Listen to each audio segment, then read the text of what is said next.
Hello student, welcome in biology video tutorial. Today we are starting a new topic, that is topic number 9, morphology of flowering plants. Morphology या शब्दाचा अर्थ म्हणजे कोणत्याही living ऑर्गॅनिझमच्या बाहेरील स्ट्रक्चरचा, शरीराच्या बाहेरील स्ट्रक्चरचा अभ्यास म्हणजे morphology. The external features, study of external features of living organism is called as morphology. In this topic we are going to study the morphology of flowering plants. या टॉपिक मध्ये आपण morphology of flowering plants study करणार आहोत. याचा अर्थ असे plant की ज्यांना फ्लावरिंग येतं त्यांचे मॉर्फॉलॉजी आज आपण स्टडी करणार आहोत. In this topic, these are the points which are included, and that points are angiosperm, morphology. Then in the morphology there are sub points that are root, stem, leaves, inflorescences, flower, fruit, seeds, and then last point is study of some important families. In that point there are two sub points, and that families are Fabaceae and Solanaceae.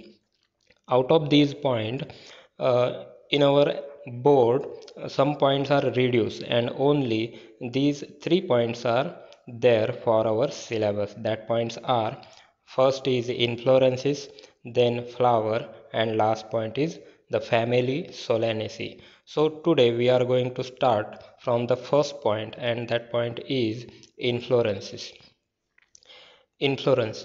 इन्फ्लोरेन्सेस म्हणजे कोणत्याही प्लांटवरती एखादी फांदी असेल किंवा प्लांटचा एखादा part असेल की ज्या पार्टवरती काही फ्लावर्स, फुलं ही एका विशिष्ट अरेंजमेंटमध्ये येत असतात. त्या अरेंजमेंटला इन्फ्लोरेन्सेस असं म्हटलं जातं. A specialized axis or branch over which flowers are produced or borne in definite manner is known as inflorescences. He definition आहे इन्फ्लोरेन्सेसची. ती म्हणजे काय? ए स्पेशलाइज्ड ॲक्सिस और ब्रांच, एका प्लांटवरचा एक स्पेशल असा असलेला ॲक्सिस किंवा त्याची ब्रँच की ज्याच्यावरती over which flowers are produce or borne in definite manner is known as inflorescences, की ज्याच्यावरती जी फ्लावर्स येतात ती एका विशिष्ट पद्धतीने येत असतात. त्या पद्धतीला किंवा त्या संपूर्ण स्ट्रक्चरला इन्फ्लोरेन्सेस असं म्हटलं जातं. Inflorescences has 2 parts in that are peduncle and flowers. या इन्फ्लोरेन्सेसला 2 मुख्य पार्ट असतात आणि ते पार्ट म्हणजे काय? पेड्युंकल याचा अर्थ जो मधला ॲक्सेस आहे, ह्या प्रत्येकामध्ये हा मधला ॲक्सेस आहे त्याला पेड्युंकल असं म्हटलं जातं. मग हे त्या 2 पार्टपैकी हा पहिला पार्ट तो म्हणजे पेड्युंकल, आणि दुसरा पार्ट आहे फ्लावर्स म्हणजे आपल्याला माहिती आहे फुलं. या पेड्युंकलमध्ये जी काही फुलं आहेत यांना फ्लावर्स असं म्हणायचं. यांच्या अरेंजमेंटला ही जी एक विशिष्ट अरेंजमेंट आहे आणि एक जो विशिष्ट आकार जो तयार केला जातो अनेक फुलं एकत्रित येऊन, त्याला इन्फ्लोरेन्सेस असं म्हटलं जातं. इथे एक एक्झाम्पल आहे सनफ्लावर या इन्फ्लोरेन्सेसचं. Actually in case of sunflower, that flowers which we see and which we consider that it is a single flower, but actually it is not. आपण सूर्यफूल हे फूल आपण बघतो आणि आपल्याला असा भास होतो की ती एक फूल आहे, सूर्यफूल हे एक फूल आहे, परंतु ते तसं नाही. सूर्यफूल हा एक इन्फ्लोरेन्सेस आहे. आता या इन्फ्लोरेन्सेसचा जर आपण विचार केला, त्याचा जर उभा छेद घेतला तर त्याचा हा पेड्युंकल असतो, ॲक्सेस, आणि वरचा जो थॅलॅमस आहे तो रिड्यूस झालेला आहे आणि हा मधला भाग जो आहे हा टीप रिजन आहे, वरचा रिजन आहे, आणि साईडचा हा जो भाग आहे तो बेसल रिजन आहे. वरच्या रिजनमध्ये नवीन फ्लावर्स येत असतात आणि साईडच्या पार्टमध्ये जुनी फ्लावर्स असतात. आणि हे जे आपल्याला पाकळ्या दिसतात त्यासुद्धा फ्लावर्सच आहेत की ज्या मॉडिफाईड झालेल्या आहेत आणि त्या फ्लावर्सला रे फ्लोरेट असं आपण म्हणतो. याचा अर्थ sunflower is not a single flower, it is an inflorescences. म्हणजेच काय?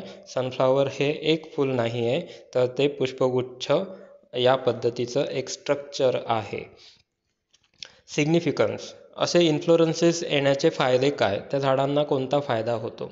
All flowers do not mature at same times. सगळी फ्लावर्स ही एकाच वेळेला मॅच्युअर होतील असं नाही.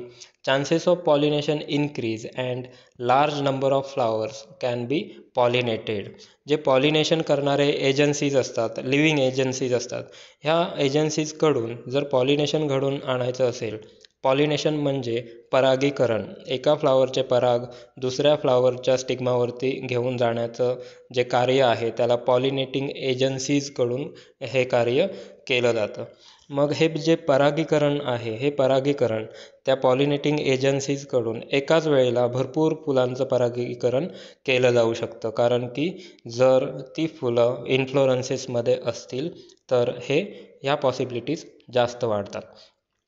The flower can be pollinated in a single visit also make the plant attractive. त्याचबरोबर त्या प्लांटला ॲट्रॅक्टिव्ह बनवलं जातं. अनेक फुलं जर एकत्रित असतील तर ते ॲट्रॅक्टिव्ह दिसतात आणि असे पॉलिनेटिंग एजंट जे काही हनी बीज असेल किंवा इतर पॉलिनेटर्स असतील, ते पॉलिनेटर्स त्यांच्याकडे सहज ॲट्रॅक्ट होतात. म्हणून ह्या इन्फ्लोरन्सेसचा इथे उपयोग होतो. तर आपण यापुढे इन्फ्लोरन्सेसचे टाईप बघूया. Types of inflorescences. There are 2 types of inflorescences. First is racemose and second is cymose. या स्ट्रक्चरवरून आपण हे दोन्ही टाईप ओळखू शकतो.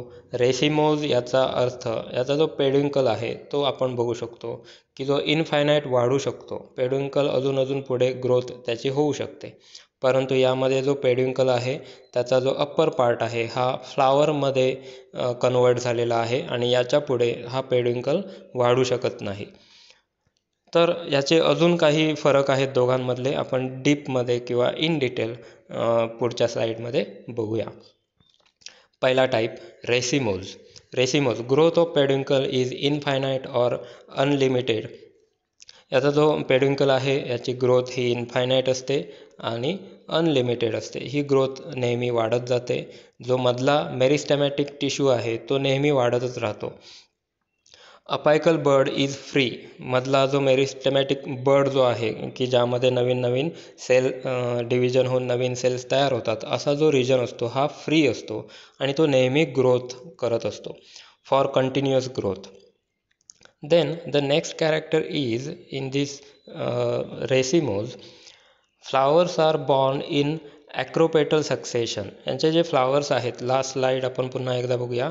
हे जे सक्सेशन आहे हे ॲक्रोपेटल सक्सेशन आहे, म्हणजे फ्लावर्सचा आकार या ॲरोप्रमाणे दिसून येईल. इथे 2 इन्फ्लोरन्सेस आहेत, एक ॲरो या बाजूला आणि दुसरा या बाजूला. या टाईपच्या सक्सेशनला ॲक्रोपेटल सक्सेशन असं म्हटलं जातं. आणि एक कॅरेक्टर आहे ते म्हणजेच काय, तर mature flowers are at the base and the newer flowers are at the tip. इथे जर आपण बघितलं तर हा अप्पर व्ह्यू आहे, म्हणून लास्ट स्लाईड पुन्हा एकदा बघूया. न्यूअर फ्लावर्स जर आपण बघितले, नवीन फ्लावर्स जे येतात ही टीप रिजनवरती येतात नवीन फ्लावर्स, आणि जी मॅच्युअर झालेली फ्लावर्स आहेत हे बेस रिजनकडे येतात. Order of opening is centripetal. आणि फ्लावर्सची ओपनिंगची ऑर्डर म्हणजे फ्लावर्स कुठून कुठपर्यंत ओपन होत जातील तर ती कशी असते, सेंट्रीपेटल. म्हणजे जर आपण वरच्या बाजूने जर ह्या इन्फ्लोरन्सेसचा अभ्यास केला तर हे एक सर्कल असतं आणि ह्या सर्कलच्या पेरिफेरल रिजनकडील फ्लावर्स हे अगोदर ओपन होतात, त्याच्यानंतर त्याच्या आतमधली फ्लावर्स ओपन होतात, त्यानंतर आतमधली आणि अजून आतमधली. असं हे फ्लावरच्या ओपनिंगचं एक ऑर्डर आहे. म्हणजे ह्या ऑर्डरला सेंट्रीपेटल ऑर्डर असं म्हटलं जातं. म्हणजे पेरिफेरल रिजनकडून सेंटरकडे येणारी ऑर्डर याला सेंट्रीपेटल ऑर्डर असं म्हटलं जातं. So this is about the racemose. रेसिमोजचा अर्थ काय, ज्याचा पेड्युंकल हा इनफायनाइटली ग्रोथ होत राहते आणि टिप रिजनला नेहमी यंग फ्लावर असतात आणि बेस रिजनला ओल्ड फ्लावर्स असतात. So this is about racemose. Next type is cymose. सायमोजमध्ये सुद्धा आपण सुरुवातीला विचार करूया peduncle. Growth of peduncle is finite limited. Apical meristem terminate into flowers. इथे 4 टाईप दाखवलेले आहेत की जे सायमोज या टाईपच्या इन्फ्लोरन्सेसचे आहेत. त्यामधला जो पेड्युंकल आहे, मेन ॲक्सिस जो पेड्युंकल आहे, हा पेड्युंकल फ्लावरमध्ये टर्मिनेट झालेला आहे. फ्लावरमध्ये टर्मिनेट झालेला आहे. ह्याचं उदाहरण हे आहे की जे मेन जो आहे ॲक्सिस तो फ्लावरमध्ये टर्मिनेट होतो. इथे सुद्धा काही उदाहरण दिलेली आहेत. तर इथे आपण एकदम डिटेलमध्ये बघू शकतो. मेन पेड्युंकल जो आहे तो फ्लावरमध्ये कन्वर्ट झाला आणि त्यानंतर होणारी जी ग्रोथ आहे ती थांबली. मग नेक्स्ट जे लॅटरल बर्ड्स असतील, हे बर्ड्स ग्रो व्हायला लागतात आणि तो सुद्धा ठराविक अंतरानंतर फ्लावरमध्ये कन्वर्ट होतो आणि तिथे सुद्धा ग्रोथ थांबते. पुन्हा एकदा त्यांची अजून लॅटरल ग्रोथ होते आणि तिथे प्रत्येकी फ्लावर्स येतात, त्यांची ग्रोथ तिथे लिमिट केली जाते आणि सो ऑन. या पद्धतीने अजून पुढे पुढे हे असंच चालू राहतं. या पद्धतीच्या इन्फ्लोरन्सेसला सायमोज इन्फ्लोरेन्सेस असं म्हटलं जातं की ज्याचा पेड्युंकल फ्लावरमध्ये कन्वर्ट होतो, ज्याची ग्रोथ ही लिमिटेड असते. अशा इन्फ्लोरन्सेसला सायमोज इन्फ्लोरन्सेस असं म्हणायचं. Next character of Simo's influences is flowers are born in basipetal succession. यांचे जे फ्लावर्स आहेत हे बेसिपेटल सक्सेशनमध्ये बॉर्न होतात. म्हणजे टीप रिजनला यांच्या ओल्ड फ्लावर असतं. म्हणजे इथे हा जो आहे मेन जो मेरिस्टेमॅटिक टिश्यू आहे याच्या टीप रिजनमध्ये सुरुवातीला जेव्हा ह्या फांद्या नव्हत्या त्यावेळेला हे फ्लावर्स इथे असणार आणि या फ्लावरच्या असण्यामुळे इथे त्यांचं टर्मिनेशन झालं. म्हणजे टीप रिजन याचा हा आहे. टीप रिजनला नेहमी ओल्ड फ्लावर असतात आणि बेस रिजनला न्यू फ्लावर असतात. बरोबर अपोजिट. रेसिमोज या इन्फ्लोरन्सेसच्या बरोबर अपोजिट प्रकार हा सायमोजचा आहे.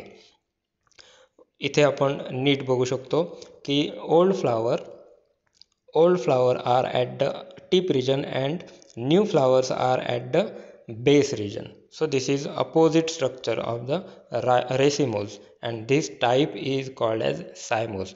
Next point is mature flowers are at the apex and older are at the base. Order of opening is centrifugal. यांच्या फ्लावरच्या ओपनिंगची ऑर्डर ही सेंट्रीफ्युगल असते. आता मगाचप्रमाणेच या इन्फ्लोरन्सेसमध्ये सुद्धा आपण बघूया. हा जो इन्फ्लोरन्सेस आहे हा वरून कॅप्चर केलेला आहे आणि आपल्याला एक इमॅजिनरी सर्कल इथे दिसतं. इमॅजिनरी सर्कल आणि आपण सहज बघू शकतो की ओपन झालेलं फ्लावर की जे ओल्ड झालेलं फ्लावर आहे हे सेंटरला आहे. त्याच्यानंतर जी फ्लावर आहेत ही ओपन होत चाललेली आहे आणि त्यांच्यानंतर हे एकदम पेरिफेरल रिजनवरती असणारे फ्लावर्स ओपन होत जाणार आहेत. म्हणजे ओपनिंगची order from the centre towards the peripheral region आणि या टाईपच्या ओपनिंग ऑर्डरला सेंट्रीफ्युगल ऑर्डर असं म्हटलं जातं. Opening order of flower is centrifugal. So this is about the next type of inflorescences and that is cymose. In this video lecture we have studied about the inflorescences, then significance of inflorescences, and after that types of inflorescences. And in that type of inflorescences, first type is racemose type of inflorescences and second type is cymose type of inflorescences. Whatever the main point in this video lecture, students are requested to note down that point in your notebook. या video लेक्चरमध्ये जे काही मुख्य मुद्दे आहेत सर्व विद्यार्थ्यांनी आपल्या नोटबुकमध्ये लिहून ठेवायचे आहेत. धन्यवाद.